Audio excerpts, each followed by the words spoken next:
Morning guys, yan po ang ating araw. Napakaganda po ng kanyang sikat. Tatrabuhin nga pala natin ang ating pataw ngayon guys. Kaya tara. Yan nga po pala ang pataw ng ating papa. Gumawa rin po siya kahapon kasi hindi ko lang po siya nabidyohan. Yan po ang aking pataw. Yan po. Ganyan nga pala ang ating gagawin sa ating pataw. Lalagyan po natin siya ng mga kawayan. Kaya tara guys, samahan niyo po akong magawa ng kawayan.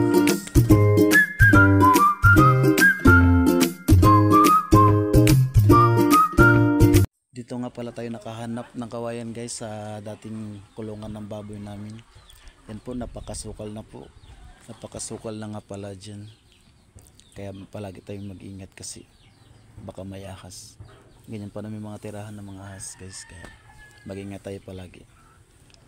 Yun na nga, pinokpok ko na yung kawayan kasi nakapakopin siya sa kahoy. Kaya mahirap siyang tanggalin. Yan guys, tapos na tayo sa pagkukuha ng ating kawayan. Kaya punta na tayo doon sa ating gagawa ng pataw.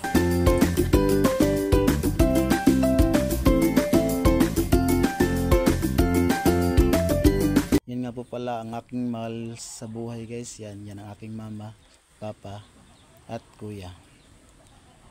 Yan guys, dito na tayo sa ating pagtatrabuhan ng pataw. Yan ang ating kawayan guys. Yan, umpisahan na nga natin ang pagpuputol ng kawayan. Yan po ang ating kawayan. Kasi medyo parang marupok kaya palitan po natin, hanap po tayong matibay-tibay. Yan ang ating napili kaya umpisahan na natin putulin. Yan, putulin natin sa gitna. Putol. Yan, medyo may katigasan putulin yan kasi napakakapal ng kawayan guys. Yan, kita nyo naman kung gaano kakapal yan guys. Hatiin na nga natin sa gitna yan. Yan, hinahatiin na nga natin.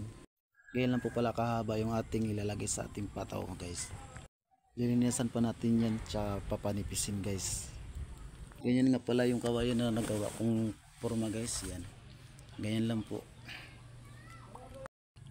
Medyo marami-rami pa nga ang kailangan nating kawayan guys kasi marami pa yung pataw nila paglalagyan natin. Kaya kailangan natin pumutol ng marami. Hinati ko na nga pala yan sa gitna guys. Yan, para rumami siya. Inumpisan ko na nga linisan pala yung kawayan dyan at panipisan para ready to kabit na po siya sa pataw.